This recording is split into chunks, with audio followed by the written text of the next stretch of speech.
அனைவருக்கும் வணக்கம்.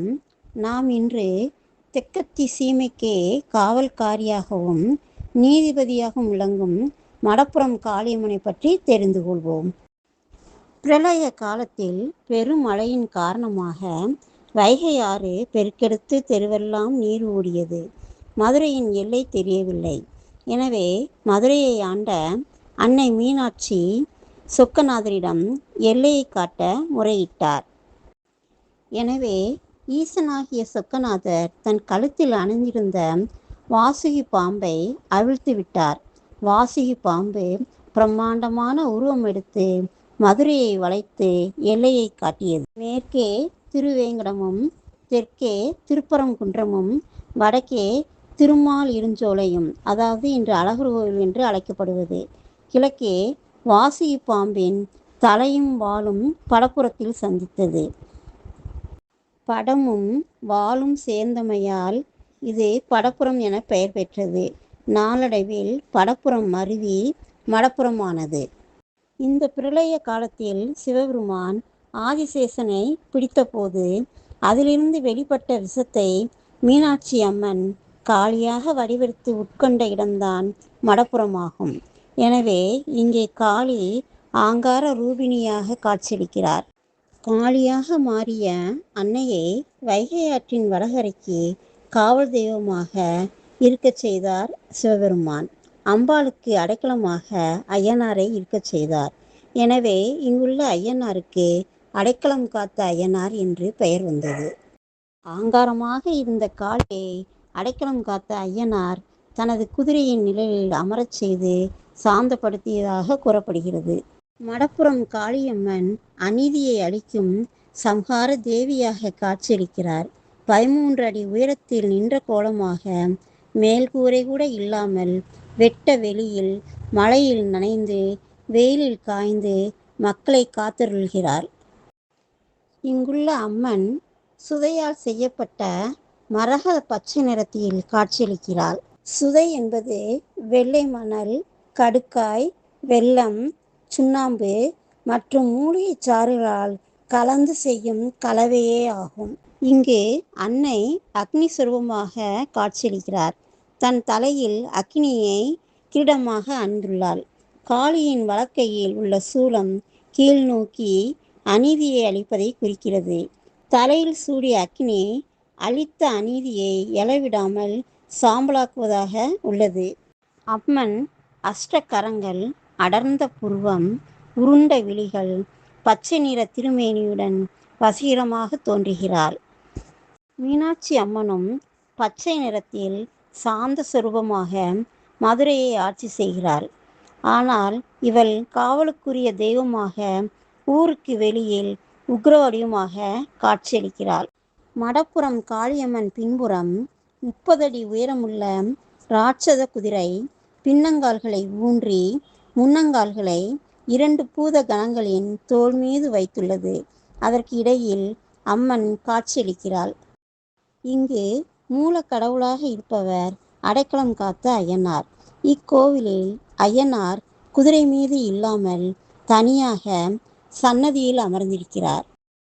கொடுக்கல் வாங்கலில் சிக்கல், சொத்து தகராறு, குடும்ப சண்டை போன்றவற்றில் நீதி கிடைக்காது ஏமாந்தவர்கள் காளியை நீதி தேவதையாக கருதி அவள் முன்னால் காசு வெட்டி போட்டு அம்மனிடம் முறையிடும் பழக்கம் உள்ளது.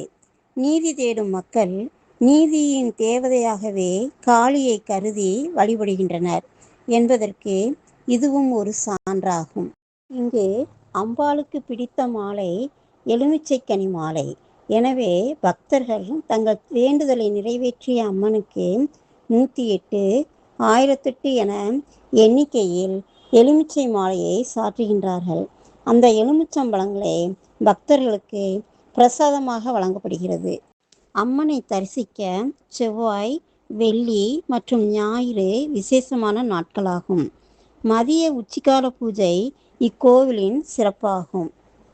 இங்கு அம்மனுக்கு காலை 6:30க்கு நடைபெறும் பூஜை திருவனந்தல் பூஜை, 8:30க்கு நடைபெறும் பூஜை காலசந்தி பூஜை, மதியம் 1 மணிக்கு நடைபெறும் பூஜை உச்சிக்கால பூஜை, இரவு 8 மணிக்கு நடைபெறும் பூஜை அர்த்தஜாம பூஜையாக கருதப்படுகிறது.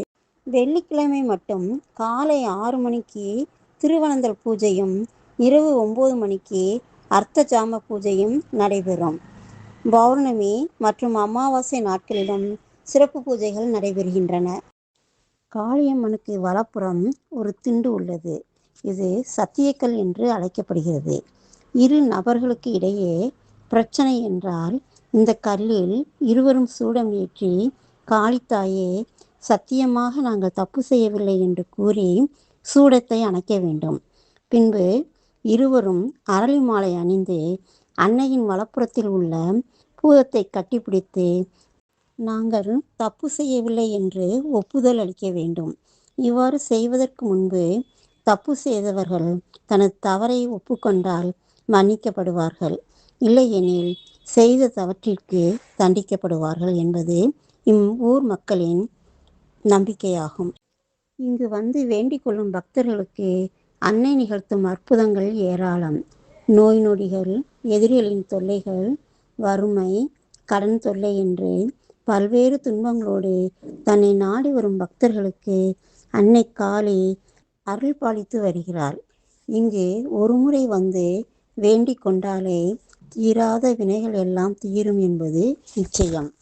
வாய்ப்பிருக்கும் பக்தர்கள் ஒருமுறை மடப்புறம் சென்று அன்னை பத்திரகாளியை வழிபாடு செய்தால் வாழ்வில் நிச்சயம் சகல நலன்களையும் பெறலாம். சிவகங்கை மாவட்டத்தில் திருப்புவனம் அருகே மடப்புறம் உள்ளது. மதுரையில் இருந்தும் எளிதாக செல்லலாம். வைகை ஆற்றின் வடகரையில் அமைந்துள்ளது. மடப்புறத்திற்கு அருகில் ஓடும் வைகையில் நீராடினால் காசியில் நீராடிய புண்ணியம் கிடைக்கும். சீற்றத்திற்கும் கோபத்திற்கும் பெயர் பெற்றவள் மடப்புறம் காளியம்மன். ஆனாலும் அப்பாவி மக்களுக்கு தாயாகவும் தங்கள் வாழ்விற்காக போராடும் மக்களுக்கு வலிமையும் அளிக்கின்றாள். இந்த நீதி தேவதை நீதி வழங்குவதில் மட்டுமல்ல, வேண்டியவர்க்கு வேண்டியதை கொடுப்பதிலும் இவள் வான்மலை போன்றவள். இக்கோவிலுக்கு வந்து காளியை மனமுருகி தொழுதால் கைமேல் பலன் நிச்சயம். தன்னை நாடி வரும் பக்தர்களை தாமதமின்றி காப்பாற்ற ஆயத்த நிலையில் உள்ளாள் நம் அன்னை.